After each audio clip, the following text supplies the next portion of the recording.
Fickle 93.3, 733 with Fitz, and joining me in studio, we got some filmmakers from The Rock and elsewhere. John Vincent and Tom Malloy both have an extensive resume in making films, and they're here to share some news about their film, Hero of the Underworld. Good morning, gentlemen. Good morning. Good morning. It's wonderful to have you here. Well, thanks for having us. So, what's you guys are actually? Is this a premiere for your film? Is it like?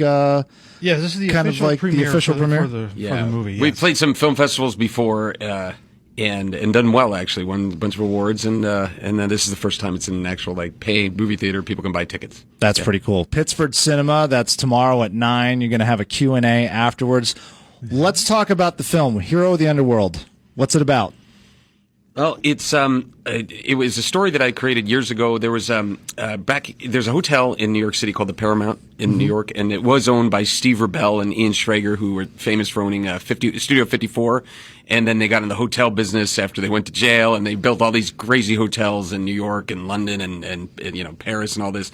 And the Paramount, I was actually the overnight manager back in the turn of the century. That sounds so old, but it was the Y2K years. Yeah, the Y2K years. And the turn back in my day when we managed hotels, we did it with paper and pens. We had real guests, not digital guests.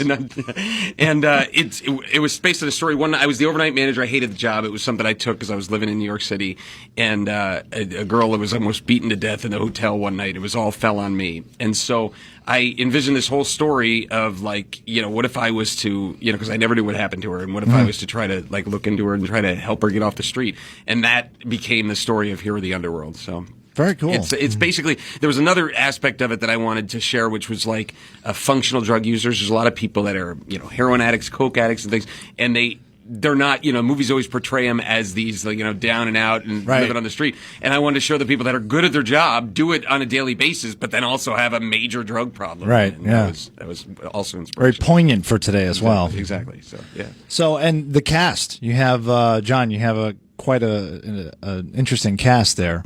Yeah, we have a number of people that we're lucky to come in and shoot. We have Quentin Aaron, who was a star of The Blind Side. Mm-hmm. Catherine Mary Stewart, who you may remember her from Weekend at Bernie's. Gabe Jarrett, who is in the movie Real Genius.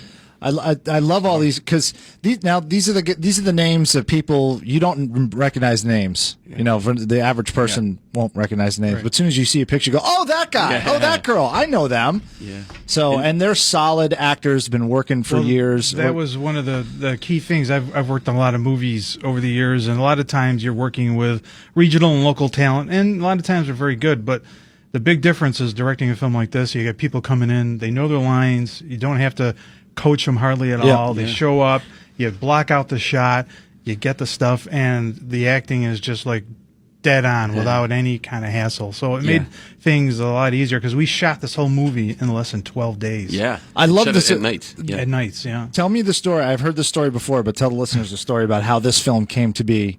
Well, to get made. Tom and I had started talking. We didn't really know each other that well. We talked a couple times. We met on eHarmony, and yes, exactly. He touched my knee, and I touched. Yeah, there was a music. Do you like pina coladas and making films in the rain? So we're we had both had these larger film projects we were trying to get made, and they were both kind of stalled. And I said, I got all this equipment, I have all this gear, and Tom says, I got the script. Let's just do this. You guys are like a Reese's peanut butter cup. Yeah, exactly. And let's basically just make a film. And Tom mentioned, the John Cassavetes kind of thing. Well, let's just get some of Tom's actor friends together. And I got my crew and camera stuff together. And Chris Wilmot. Chris Wilmot came in. He said, "Hey guys, this sounds like a great project. Let me help out." And a couple other people as well. Mm-hmm.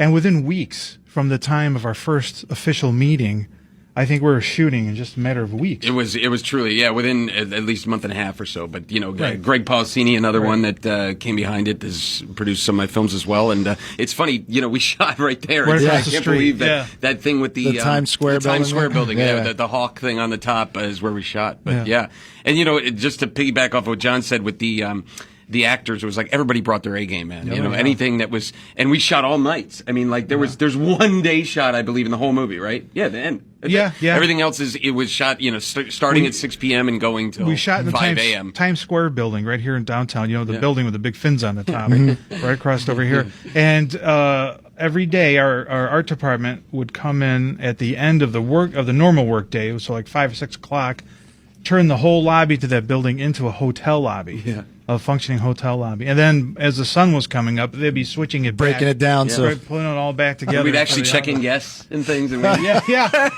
Took some money. We made a lot of money. We took some people that were sleeping in the offices upstairs. And, Yeah. But this is a drama. This is a serious film. This is a serious film with a good message. I've been fortunate enough to win Best Actor at 2 film festivals. I think we played 3 or 4, and the ones that we didn't were not award-giving festivals. So when there was awards, we got them. Yeah. John won Best Director. So it's real serious. And like I said, there's some. It's a good New York City street drama. We shot it kind of on the streets here. We made it look like New York City, but God, this is the 5th or 6th film I've done in Rochester. So God bless you. Keep making them here. I'm happy to bring them here. Keep making them in Rochester. around here too. Yeah. We love it.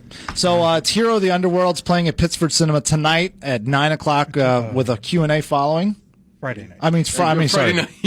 Everybody's trying I'm already living in the future. Tomorrow night, Friday night, at 9 o'clock. Yeah. You can buy tickets online at the Pittsford Cinemas website, or through, I think if you go to Hero the Underworld on Facebook, then you can get tickets there. So. And then we're going to give away some. We're going to give away some here. So 222-9393.